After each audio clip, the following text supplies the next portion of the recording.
Thanks for tuning in to Twice, 2 weeks in creative endeavour. Our focus is revealing and sharing the stories of people making positive dents on society. I'm your host, David Binstead. This episode consists of shorter vox pops and longer form chats with 9 of the 1,600 people at the Social Enterprise World Forum recently held in Christchurch. Beyond the basics of who, what and where, you'll get to hear some of their why from active practitioners in the social enterprise space. Before we get into those, I wanted to gratefully acknowledge show support from Biz Dojo and Collider Wellington.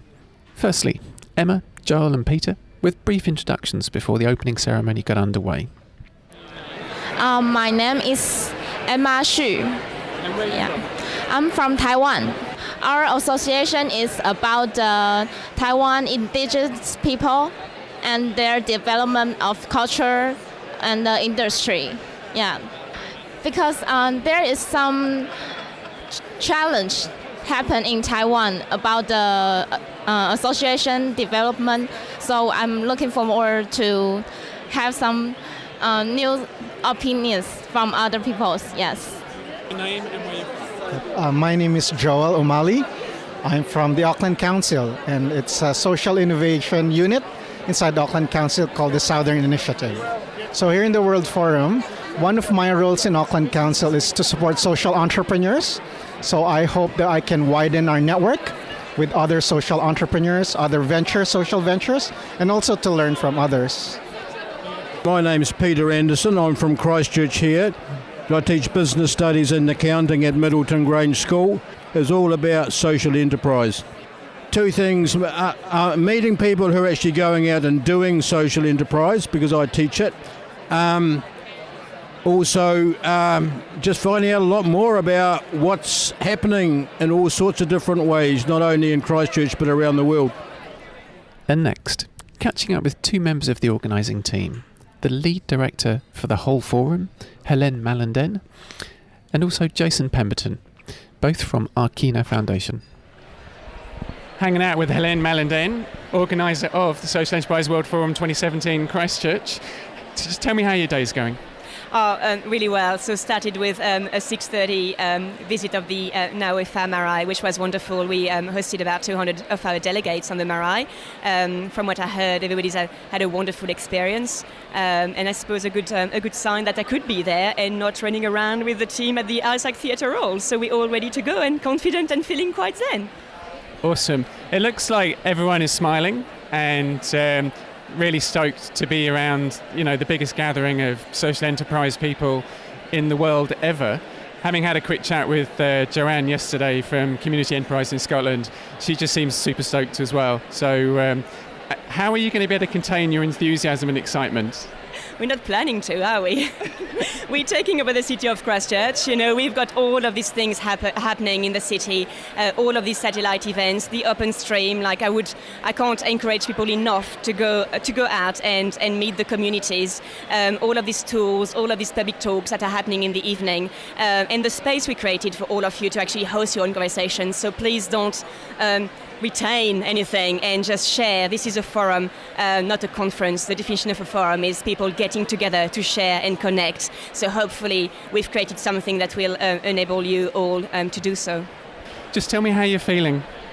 I'm feeling really well. I'm not feeling any stress. I'm feeling very, very excited to be hosting all of these people. And you know what it's like when you've got people with good intentions getting together. You just get positive vibes and smiles from everyone. So lots of love, lots of wisdom and excitement.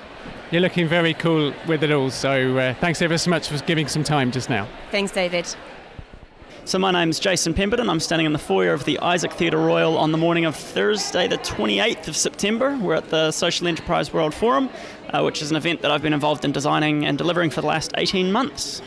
Are you going to miss it? I think I am, actually. I've been psychologically preparing myself for the after effects of it finishing, but I don't actually really get a break for about another week, so I'll be on the trot for a while. Fair enough. How are the energy levels? Pretty good. Yeah, adrenaline's an incredible drug, so and the brain's its own supply, so that's good. What was it somebody said to me yesterday? Adrenaline, coffee and cocaine. I'll certainly agree with the first two. I couldn't possibly comment on the third. Just give us your view. I mean, like, we're halfway through, in effect, just beginning of day 2. Just give us a view on any particular highlights from your perspective. I know it's a little bit unfair to ask you to pick out a few, but what particularly comes to mind from the last 24 hours or so? Really, a highlight for me has been the opening of the whole event. So we put a lot of effort into making sure that we were setting the right context, setting the right energy, having the appropriate blend of different cultures, because New Zealand is a bicultural society that has a multicultural society within it, and we wanted to try and celebrate and showcase that in a really authentic way. And all of the feedback that we've had is that people could feel that, and it feels like it went really well. So I'm absolutely chuffed as the experience design lead. So it's going very well. David LePage, I felt really bad for him because he had to follow Minister Alfred Naro's speech, who absolutely nailed it, got the crowd going, inclusive and everything. I really felt for him. Yeah, David's an excellent man with a wonderful brain and does a lot of really, really good work and really doesn't like public speaking. And so I felt for him because he's a great guy with a lot of amazing things to say, but just doesn't really like being on stage. But he did well. He did very well. Sweet. Just talk to me briefly about the team and how they're holding up and getting on.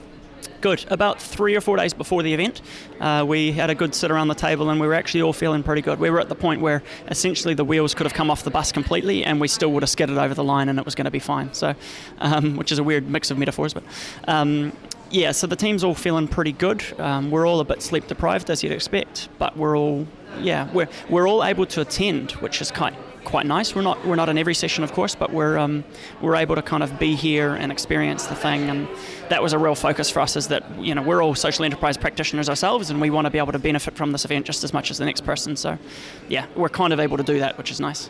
Awesome. You've touched on a few of the notables, but are there any particular lowlights or things that have gone wrong that you're able to share that you've already learnt from?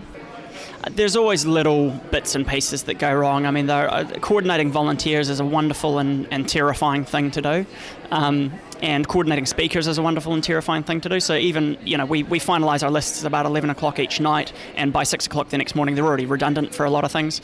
That's not the nature of this event. That's just the nature of running events in general.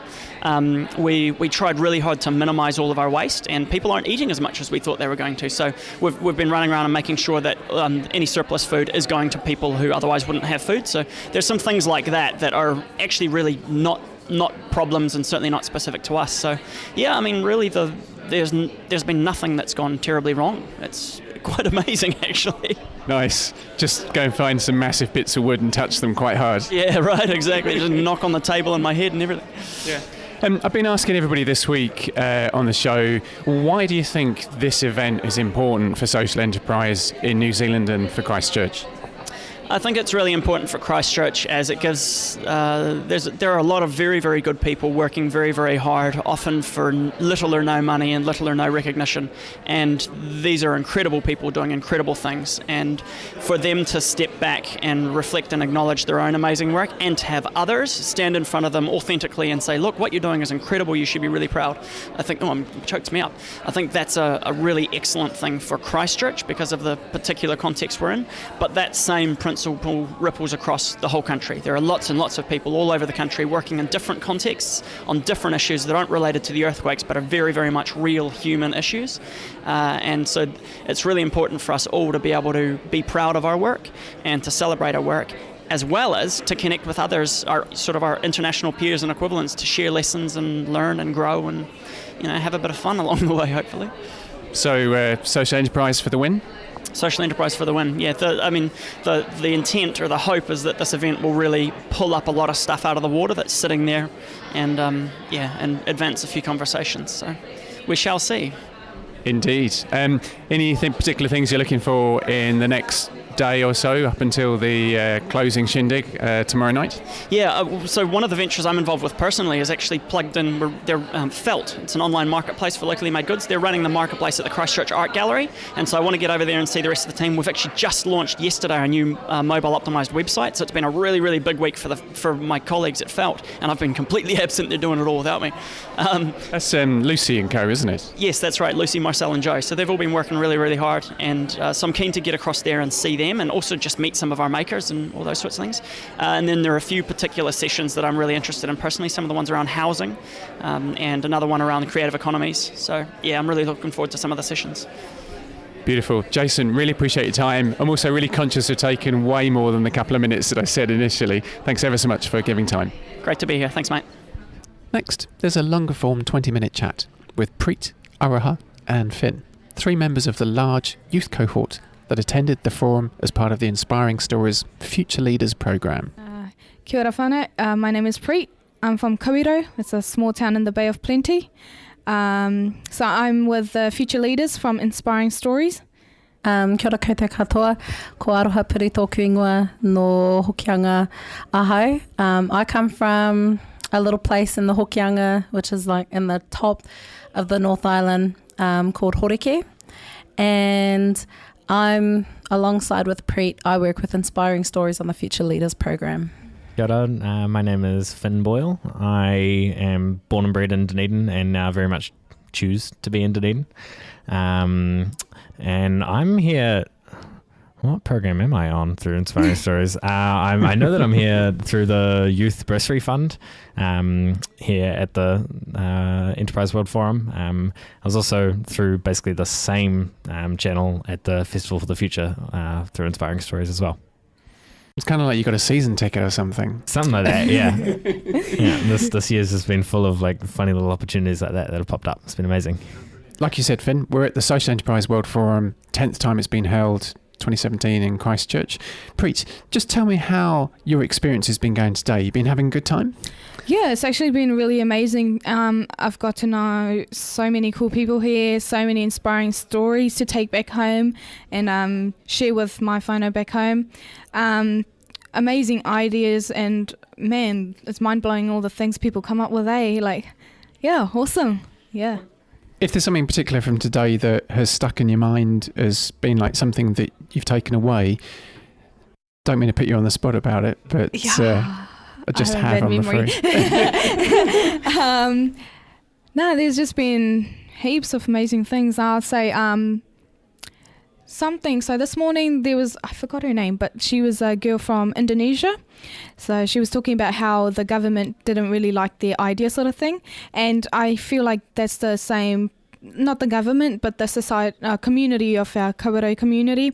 We're trying to get an idea out there, and some of the ideas we need to get all the people around us and sort of stuff. And the way she did it was awesome, the way she held that situation. I'm going to go back and try that on our community. Yeah. Yeah. How about you, Aroha? One thing that I've picked up along the way, and that's a similar thread between all the kōrero that I've listened to, is that, you know, a lot of speakers see the same disenfranchisement in their own countries similar to the one that I see in mine.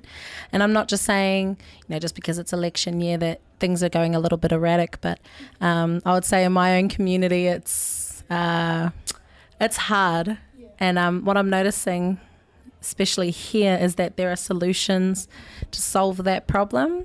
And it's kind of awesome being able to kind of see a model and kind of utilize it and figure out how I'm going to use it back when I go home. Do you mind me asking what is getting in the way of being able to deliver that model in your community, if I'm not being rude? Well, if you look at me now, I'm a youth, and if I didn't tell you who I was, and if I just came to you like front forward, are you going to believe me or not? Am I going to be able to pitch a good enough story for you to, you know, just take me seriously and listen to my idea? I think that that's a big thing in Te Tai Tokero. Adults really won't take youth seriously unless you, I wouldn't say demand presence, but kind of like you command the room simply with your ahua. Ben, your day, how's it been? My day's been amazing. Tiring, but just so inspiring and energizing at the same time. Met so many amazing people who want to have the same conversations that I do, and that is just fantastic to be in a space where I can so easily connect with people who are passionate about the same things as me, mainly around food, and food resilience is is just unreal.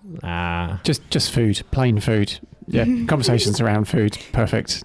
Yeah, conversations around food and over food. The highlight of my day today was getting to have a massive korero with a bunch of people here at the festival who I hadn't met yet. We all came together for lunch, organised by Emily King, and we just got to hang out and talk about food over food. It was fantastic. Preet, why do you think social enterprise is like a movement or sector? Why do you think it's important? I reckon that it's really important that helping out the community and stuff like that, from the ideas that we come up with, that it goes back into the community so it can be and also put out to other communities and stuff. I think that's a really good thing, to be honest. We need more of that actually in our in New Zealand, especially with the youth and all those little rural areas and stuff like that. Yeah. You got any ideas of your own to be developing your own social enterprise? Yeah, I actually do. So I was going to present it tonight. So Korero is known for its... Okay, so Korero has a really bad reputation and we've been in media for a very terrible school and fights every week and every day almost. Shootings which didn't even happen in Korero, but Korero took the name for the shootings, gangs, youth suicides. We've been one of the highest youth suicide places in the North Island. It's terrible for what we've been put in media, but I wanted to put Korero in a positive media too, not just all the negative stuff that happens. So that's why I'm on this program, to get Korero known for the good and positive stuff it also does. So one of the things we are doing is tackling boredom in Korero. So if the youth is doing all these things like suicide, drugs, gangs and all these things, that's basically out of boredom. Like, kids don't have nothing better to do, right? So one of the main trends in Korero is gaming. So we have heaps of gamers, we have heaps of people that watch anime and stuff like that. So one of the ideas that I came up with was that, hey, if we have gaming, why don't we put a place and have a little place, sorry, place where we can put gaming consoles and stuff where kids can come in and just have free time and, you know, hang out, chill out with their friends, play games and stuff like that. That sounds awesome. Yeah. I'd vote for that. Yeah. I personally love games, so yeah. Yeah. How about you, Aroha? In terms of what do you think about this whole idea of social enterprise? Do you think it's a good idea? Coming from a background that, you know, I wouldn't even know what social enterprise is, but I do it naturally anyways. Coming from that kind of a background, I think it is good. People learn skills that they never would have in a classroom. I believe that, you know, regions such as Korero, Te Taitokero, people do it without even realizing it, I think. Especially Maori and Pacifica cultures. If you were to put it into context, drug dealing and all of those sorts of stuff, that's social enterprise on its own. You're teaching people how to trade. You see a market, see a need, fill a need, and you're making a profit, which is, if you're a good dealer, it goes back into the community. Great example. Love it. Yeah. Love it. But I think one thing to take into consideration is that people say all these big words and they throw around all these oh my gosh, all this jargon, and it's like, if you were to put it into simpler terms, you would have more social entrepreneurs in this country doing things for our country. People like yourself. People like myself. If you had to sum up an idea maybe that you either have had or you might want to develop, could you sum that up for us? Well, an idea that I'm doing with my group as of now is we're producing a mentoring program for the rangatahi in Te Taitokero. We researched in a whole heap of schools what they saw in the rohe and the needs that we saw. And just like Korero, we don't have the best reputation amongst youth, particularly with youth suicides and gangs. But we've seen the need to uplift our rangatahi, and we believe that if we were to do so, then we're going to be changing our rohe, we're going to be changing our youth, and slowly we're going to be improving everything that we see. Going to be any space for you with these amazing ideas, Finn? I don't know. Food I might is just, everything. I might just jump on board. Yeah. And I should probably hit you with the first question, which is, what do you think about this sort of social enterprise movement? Do you think it's good or bad? I think it's good. I think it's a little confused in ways. The term social enterprise seems to be interpreted in a whole bunch of different ways by people all over the world and all over New Zealand as well. But yes, I think it's good. I have no doubt that it can be used in slightly exploitative ways. You gave an example before of coal mining as I didn't mean that as a social enterprise at all. It's like, no, it's just I an think idea. I was kind of talking about it as the opposite of a social enterprise. That was what I understood, is that it was opposite. Good. And so I was playing with myself. So I've fought against coal mining in New Zealand for a few years now. So I was wondering, how could I turn a coal mine into a social enterprise? And I wonder if I said that I was employing people who had just gotten out of prison to come and work at my coal mine, would I be running a social enterprise? According to an awful lot of definitions, I probably would be. And so I think that is where we need some kind of definition of scary what is social enterprise and what defines it. I think you make a really valid point, because social enterprise, to me, and I think we each have our individual views, is such a broad term. And I think it's about doing good and making positive impact in ways which are like contributory, like that benefit community, as opposed to pulling the money or the profits or the resources away from the majority of people. So yeah, interesting days. Just talk briefly about your ideas.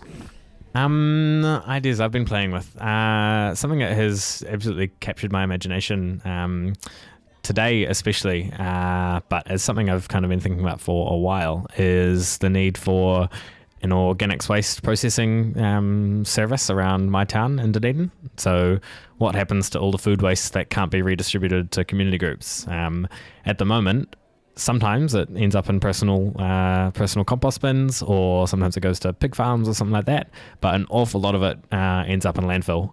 And that is a terrible, terrible solution for getting rid of organic waste. And so, yeah, I'm thinking, how can I provide that service for my city? It's something I've kind of already started investigating, and I know that the city can't do it at the moment.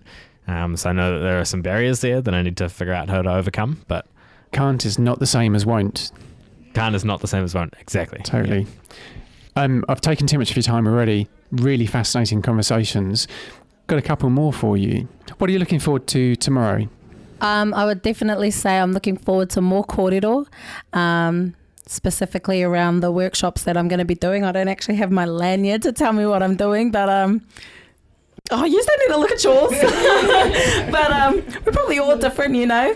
But I'm definitely looking forward to hearing more of what I need to hear rather than what I want to hear. Sure. And I think that that's something that you can only find in spaces such as these. I mean, you get different points of view, you get different stories, and it's like, whoa, okay, so she's made it or he's made it work for this area, and can I do it for my one? If you, as self-described younger people, if you had a message for older people that would be like really inclusive and would bring them towards you on your journey of helping the community or with social enterprise, what do you think that message would be to them?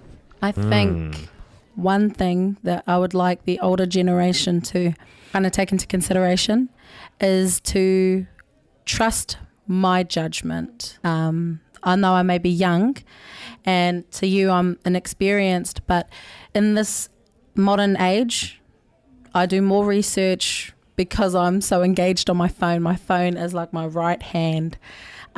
With that, I can see what needs to be done and what can be done. Whereas if I was to trust your judgment, I'm leaning more towards your experiences, and I would, we can work together and we can do amazing things, but that's only if I can trust in you and you can trust in me. All right, that's a pretty hard act to follow there, Preet or Finn. Any further thoughts? I can give it a go. I think your point on working together is the key there. That is something I've absolutely noticed in my community, is like an intergenerational gap where there's so few opportunities for me to communicate with and collaborate with people of the older generation. And whenever I can, it's amazingly valuable, but it's not something that comes really easily. So I'd just say, like, please, let's sit down and talk about the problems that each of us recognize. Maybe you have a solution for the problems that I feel, and I have a solution for the problems that you feel. I think there's just such a gap in communication there. Who here knows what I'll call people like me, the olds, who are not really good with technology? Yeah, duh. Yeah. And it's kind of like, it's really interesting to me because like I see that as an example, like that demand, like you said, Preet, about gaming as a connector, as something that could be really positive for the community, which the old see as something which is negative for the community. Yeah. And then I think, like a waste of space. Time. Yeah. But it's almost like that bridge between the young and the old could well be helping them see the benefits of why you see your phone as so important. Yeah. Yeah. And I'm not putting any ideas in your minds, but I'm just kind of like, it is fascinating. One of the things I've taken away from this conversation, which I'm so appreciative of, is that you want to build those bridges, whereas the older generation feel like they deserve their position, like without question. Would that be something you'd agree with? I think it's important that in order to move into our future, I feel that it's majorly important to bring our oldies with us, to bring our older generation with us. If we were to leave them behind, then we're leaving like a whole generation of people that could possibly contribute even more ideas to the idea that we're pursuing. And I think that if we bring not just our, not just the youth and not just the future generations and not even adults really, but if we were to bring older people such as yourself, but you're not even that old. Just 21, just If 21. only you knew. Respectfully, I love you. We're better able to move into a technological age. Yeah. I mean, think about it. We're just starting. Yeah. Preet, do you have any more thoughts? Yeah, no, I just feel like there's been a division between the two ages. So, like, let's put it as old people as one, and then the younger generation as another. It's okay. You'd outnumber me in a fight anyway, so it's like, it's fine. Like, No. you're stronger. You're only 21. What you on about? Stop talking about my mental age, okay? But no, it's the fact that we say, okay, so I do heaps of community things where I'm involved with heaps of youth and the older generation. I see a lot of people, I'm always on my phone planning things and stuff like that. I always get told off, why are you always on your phone, sort of thing. It's getting them to understand that now technology is becoming more and more sort of, I don't know, it's the next future sort of thing, you know? It's not a luxury, it's a necessary part of the modern person's life. Yeah, exactly. And that's where we put like in place. So I also do another program with my school, which is iNative, where we bring you do it? Yeah, so we bring the older... Lots of smiles around the table here. Yeah, so we get our community together on a Thursday night, Wednesday night, whenever we do it once a week. We get the elder generation in, we sit them around computers and we say, this is the work we do and we would like you to know, and we would like to teach you the things that we do. So if you want to... because letters nowadays are no longer a thing. We do emails. So we try to teach them how to do... You kids still use email? God, you're so old. So emails. So we try to teach them. We do it by texting. We just text people, oh, here we go, sort of thing. If they can learn from just emails first, slowly, like put it in place that step by step we can get them to know what technology, why we need technology, and why it's a need for us. There's hope for the olds yet, is what you're saying. Yeah, definitely. You mentioned an experience that seems to be voiced a lot by an older generation of we've earned what we have now, and by us youth rebel rousers coming in and trying to take that away, that is kind of threatening that, and that's something I really recognise in a big way in my parents' generation of people saying, look, we worked so hard to get where we are, we worked so hard to earn our retirement, and then there's people like me coming in and saying, well, I want to tax your retirement. I want to tax your retirement home, things like that. And saying, rather than, look, I'm not threatening you. I'm trying to disable that system that has, although it's propped you up, it's tearing me down. Analog object, item or thing you can't live without. I think mine would probably be my knife, my chef's knife. It connects me to my body through food, connects me to my whānau through getting to feed them, and connects me to the land by chopping up carrots. Sweet. Aroha. Realistically, I would have gone with the knife when I think about it. But if I was to think about selfishly, I would probably have a pen and a notebook. I can't go a day without writing something, or kind of just noting down what people say that I like. I'd rather document my whole journey of the day or journey of my life rather than actually having to remember it, because I'll probably grow old and forget. Preet, lucky last. I don't know, I think this ring's quite special. I just sit there, play with it all the time. So I just play around with this ring. I think this is really special to me. Yeah. Yeah. Preet, Aroha and Finn, thank you, all of you, so much for your input and your time. Really enjoyed chatting with you. Thank you. Cheers. Thank you. That just about wraps up this first of 3 Voices from Social Enterprise World Forum 2017 episodes. The volunteer team who deliver the show will be stoked to hear your feedback of our World Forum coverage, the different episode formats we've been trialling recently, and anything else that's on your mind. Connect with the show on Twitter and Instagram at Twice Podcast. You can also support the show directly in a few different ways. Donate as little as $1 a month to offset our monthly audio hosting costs over on our Patreon page at patreon.com/twicepodcast. That's spelt patreon.com/twicepodcast. Leave us a review on iTunes and Apple Podcasts and you'll help others find us. And also follow us on Twitter and Instagram at Twice Podcast. Some quick previews of upcoming shows. Social Enterprise Conversations captured with Lindsay Tallett from Kathmandu and Michelle Panzer from University of Canterbury Centre for Entrepreneurship, Rob from Toast Ale Brewing, Andrea Brewster from Girl Guiding New Zealand, and Tim Jones from the Grow Good Company, and other amazing people from the World Forum. These will all publish as 2 shows over the next couple of weeks. Then, for episode 61, I'm chatting with the 6 teams selected for Wellington's Low Carbon Challenge competition next week and publishing at the end of the month.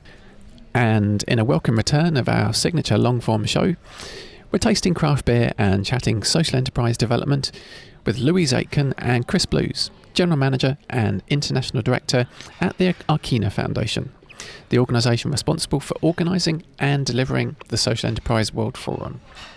That episode 62 will publish in 2 parts from about the 8th of November. I just wanted to add a short personal footnote to recent episodes and Social Enterprise World Forum coverage.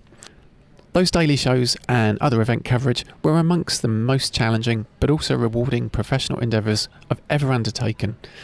Thanks ever so much to everyone who's reached out to give encouragement, offer feedback and support in whatever form. I truly hope you've gained a unique perspective on the people and the recent events and have enjoyed listening in. 2 years into a project only ever intended as a 6-episode pilot, This Southern Hemisphere winter has seen me devote the majority of my professional life to capturing and sharing the stories of people making a positive dent on society, for free.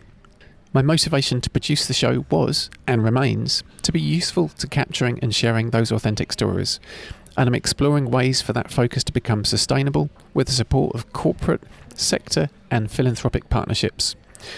If you know of any people or organisations or businesses interested in building the social enterprise sector, please contact me via twicepodcast@gmail.com. Thanks again for listening and for your support. It means a lot. Cheers now.